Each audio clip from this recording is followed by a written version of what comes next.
untuk memimpin acara perdebatan yang bertema virus corona hanya propaganda ladang bisnis. Baik, di sini di sebelah kanan saya ada tim pro dan sebelah kiri saya ada tim kontra. Baik, silakan untuk tim pro memperkenalkan dirinya. Perkenalkan, nama saya Syahra Tutriwiyanita Ridwan. Perkenalkan, nama saya Novita Fitriani Jaya. Oke, baik, tim kontra. Perkenalkan, nama saya Amredia. Perkenalkan, nama saya Salsabila.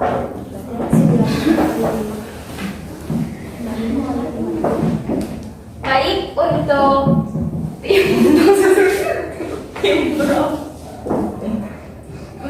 tim pro silakan untuk memaparkan argumennya. Menurut saya, virus corona menjadi hanya propaganda ladang bisnis. Informasi itu benar karena di Indonesia juga kan dari uji coba vaksinnya. Nah, katanya akan dikasih dengan harga ratusan ribu. Kalau malah diduitin, ya memang sih untuk meneliti untuk biaya besar. Tapi coba hitung, misalnya 300.000 dikali 30 juta warga Indonesia sudah menjadi 9 triliun. Belum lagi jumlah masyarakat kita ratusan juta. Seorang karyawan swasta di Jakarta mengaku bahwa dirinya sudah tidak percaya lagi dengan COVID-19. Menurutnya COVID-19 hanyalah ladang bisnis yang menguntungkan sebagian pihak.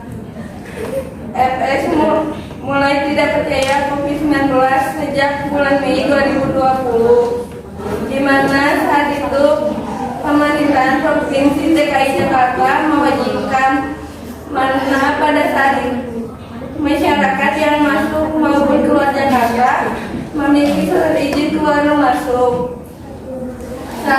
Syarat mendapatkan SIKM harus melampirkan surat hasil rapid test dan hasilnya harus non-reaktif. Sedangkan hasil rapid test menurut FS cukup tinggi, bahkan bisa mencapai 700.000 sekali tes. Sedangkan pada saat itu aturannya masa berlaku rapid test hanyalah 3 hari.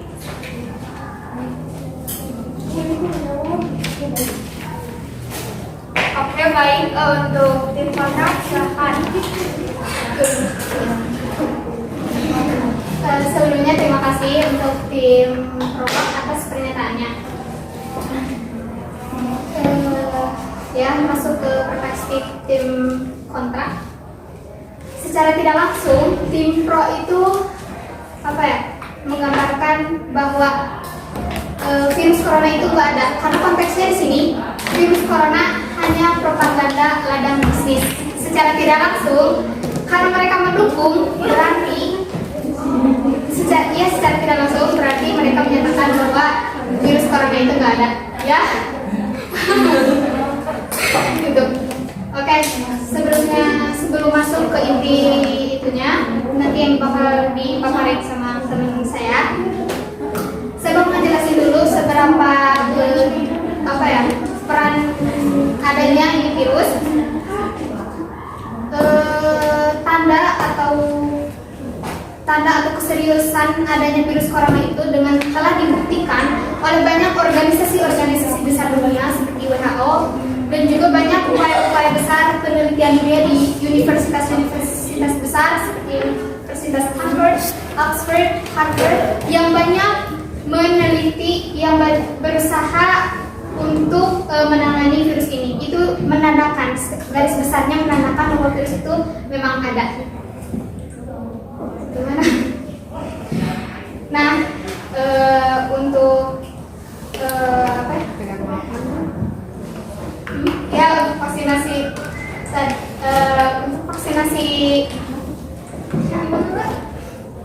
untuk vaksinasi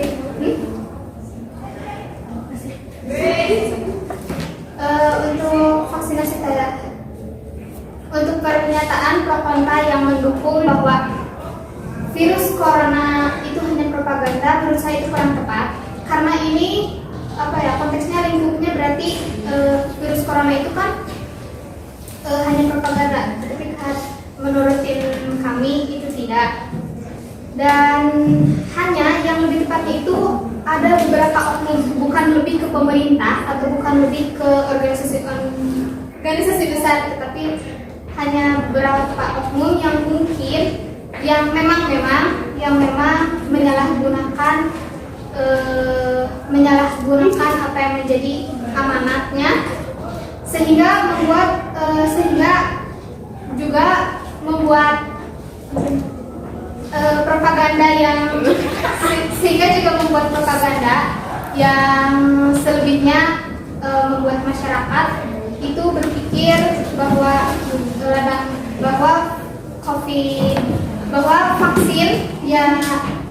vaksin ini dijadikan ladang bisnis. Oke, sekian. Meskipun sejak pertengahan bulan Juli, Kementerian Kesehatan sudah menetapkan biaya tertinggi rapid test, yakni sebesar 150.000, mengubah masa berlaku rapid test menjadi 14 hari. Namun, pria 23 tahun ini sudah tidak benar-benar percaya. Dia juga merasa pemerintah tidak terlalu terbuka terhadap data pasien COVID-19, khususnya data pasien yang sudah meninggal dunia. Kasus meninggalnya tidak ada penjelasan secara detail, apakah karena COVID-19 atau bukan. Jumlahnya juga meragukan, apalagi ada isu soal keluarga pasien yang meninggal karena dibayar dan dilayar karena COVID-19.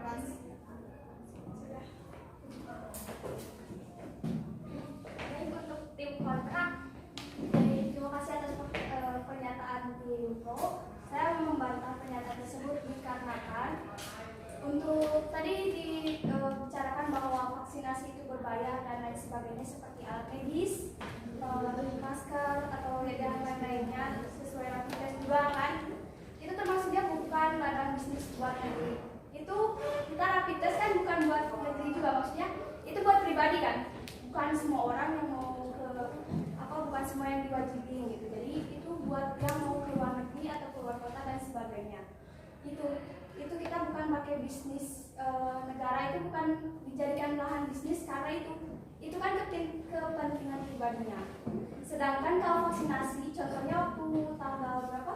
Vaksinasi 1 dan 2 kan kita juga mendapatkan gratis kan. Tapi yang lainnya baru kita bayar, seperti rapid test itu baru. Itu kan kepentingan pribadinya ya. Kalau buat yang lainnya itu kita bayar pemerintah juga. Jadi di sini pemerintah itu berusaha semaksimal mungkin buat rakyatnya tuh nggak bayar lebih, tapi bisa merasakan vaksinasi yang dikirimkan dari Cina kayak gitu. Vaksinasi Sinovac itu kan dari luar negeri, dikarenakan farmasi Indonesia itu belum sepenuhnya bisa berkontribusi dalam pembuatan vaksin kita, seperti itu. Terima kasih. Oke, baik. Sudah dijelaskan di bahwa di sebelah kanan beda pendapatnya dengan sebelah kiri.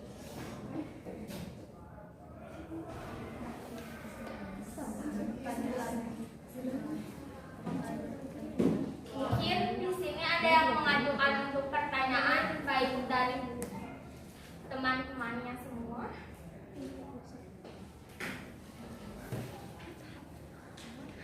Ya dong, tanya.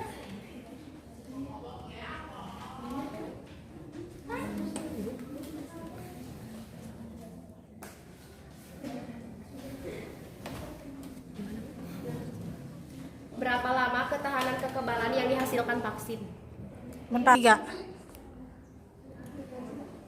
Saya izin bertanya. Baik, silakan pertanyaannya. Akankah vaksin akan dapat melindungi dari mutasi dan varian baru virus corona?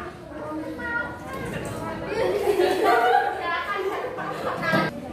Oke. Sok.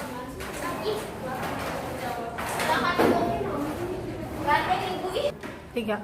Baik, untuk tim pro silahkan untuk menjawab.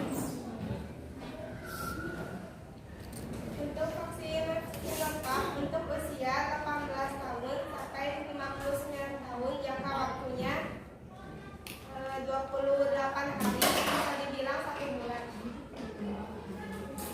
Oke, baik, tim kontra.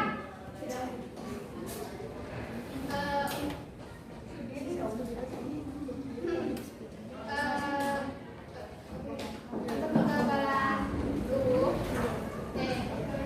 kalau yang kekebalan vaksin setelah dosis kedua itu bisa bertahan sampai 6 bulan menuju vaksin ketiga ya.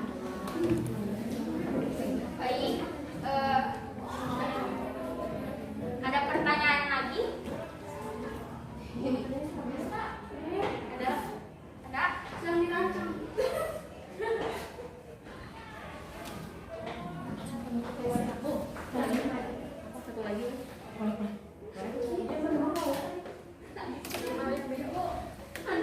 Tiga.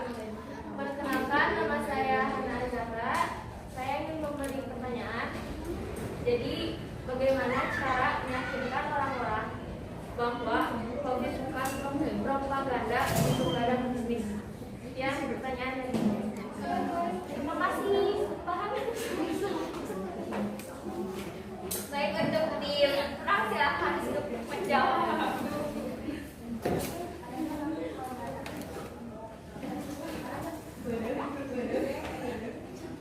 Tim kontra?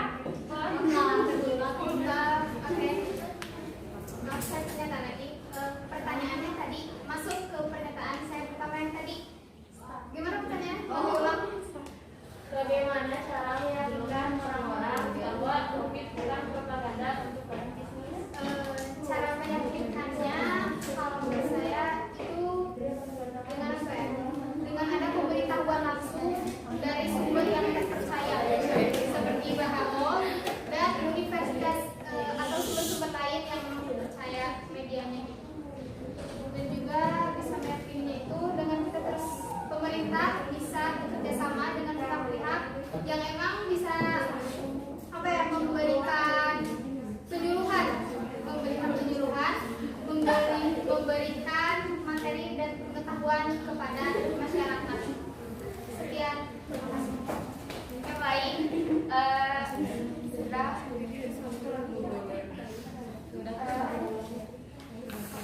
Satu. Oke, baik, untuk kesimpulan tim pro silahkan. Dari hasil kesimpulan ini, saya setuju karena vaksinasi ini menjadi ladang bisnis karena telah banyak sebagian masyarakat mengeluarkan biaya yang cukup tinggi untuk vaksinasi sebelum vaksinasi digratiskan. Oke, baik, tim kontra silahkan. Baik, untuk kesimpulan tim tidak setuju dikarenakan vaksinasi itu gratis dari pemerintah tidak berbayar, tetapi kebutuhan medis yang lainnya berbayar seperti masker secara yang kita pakai. Ya, terima kasih.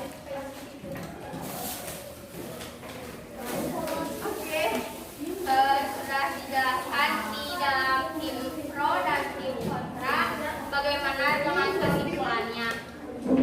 Kesimpulan menurut saya sendiri adalah jadi vaksin itu sebenarnya digratiskan. Kalau untuk biaya dan sebagainya kembali ke individunya. Apakah memerlukan biaya seperti antigen, PCR, dan swab dan sebagainya untuk